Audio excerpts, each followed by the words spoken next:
నందమూరి బాలకృష్ణ రీసెంట్గా యాక్ట్ చేసిన Daaku Maharaj super duper hit అందుకు విషయం మీకు అందరికీ తెలిసింది కదా. సో తను ప్రస్తుతం అయితే అఖండ 2 మూవీ అయితే యాక్ట్ చేస్తున్నారండి. ఆల్రెడీ అఖండ 1 అంటే అఖండ ఫస్ట్ మూవీ కదా, అది బోయపాటి స్టూడెంట్ డైరెక్షన్లో వచ్చిందండి, సూపర్ హిట్ అయింది. దాని తర్వాత సీక్వెల్ అఖండ 2 వస్తుందండి. ప్రజెంట్ అది అయితే కుంభమేళలో కూడా ఆల్రెడీ షూటింగ్ అయింది. సో ఇదైతే దసరాకి అయితే ప్లాన్ చేస్తున్నారండి. సో దీనికైతే మ్యూజిక్ అయితే తమనిస్తున్నారనమాట. సో ఇంట్రెస్టింగ్ విషయం ఏంటంటే దీంట్లో బాలీవుడ్ నటుడు సంజయ్ దత్ అయితే విలన్ రోల్ అయితే యాక్ట్ చేస్తున్నారని చెప్పి టాక్ వచ్చిందండి. సో అదే నిజమైతే మాత్రం ఇది పాన్ ఇండియా మూవీ కాబట్టి ఇంకా హోప్స్ అయితే ఎక్కువ ఉంటాయి. సో పక్కా బ్లాక్ బస్టర్ అవడం ఖాయమండి. సో దీనికోసం అయితే తమను ఆల్రెడీ మ్యూజిక్ ఇప్పటికీ ఆల్రెడీ చెప్పాడు చాలా స్టేజ్లో కూడా. సో ఆల్రెడీ అల్టిమేట్గా వచ్చిందండి బ్యాక్గ్రౌండ్ స్కోర్. సో సాంగ్స్ కూడా బాగా వచ్చినాయి అనమాట. సో హోప్ఫుల్లీ సో ఈ మూవీ కూడా సో బ్లాక్ బస్టర్ అవ్వాలి, ఎందుకంటే ఇది పాన్ ఇండియా మూవీ కదా. అందులో ఏంటంటే శివుడికి సంబంధించిన అది కూడా ఉందంటే మూవీలో.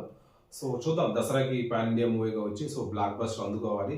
అందులో ఇంకోటి ఏంటంటే ఇప్పుడు ఆల్రెడీ 4 హిట్లు వచ్చాయి. సో ఇది 5వ హిట్ అవుతుంది అనమాట, హిట్ అయితే మాత్రం.